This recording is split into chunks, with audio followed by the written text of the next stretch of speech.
আম্মু আর আমার খাইতে ইচ্ছা করতেছে না। খাইতে ইচ্ছা করতেছে না মানে কি? খাইতে হইব, খা। কিন্তু কিন্তু আমার একটু খাইতে ইচ্ছা করতেছে না। আচ্ছা দাঁড়া, তোরে যে কেমনে খাওয়ার লাগে তা আমার খুব ভালো করে জানা আছে। আচ্ছা রাহামণি, তুমি কি জানো এই জানালার পাশে যে একটা ভূত দাঁড়ায় রইছে? কি?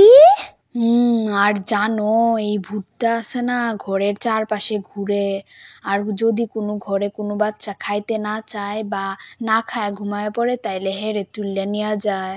পরে কি হেরা আর কোনোদিনও বাড়িতে আইতারে না? না, যাদেরকে নিয়ে যায় তারা আর কোনোদিনও আসতে পারে না। এই জন্যই তো বলতাছি তাড়াতাড়ি খাও, নয়তো জানালার পাশের ভূত আইসা তোমারেও নিয়ে যাইবো। তুমি কি চাও সারা জীবন আমাদের ছাড়া থাকতে? না না, আমি এখনই খাইতাছি। এই তো ভালো মেয়ে। আচ্ছা, কিন্তু এই ভূতের নাম কি? এই ভূতের নাম অলঙ্গ ভূত। কি?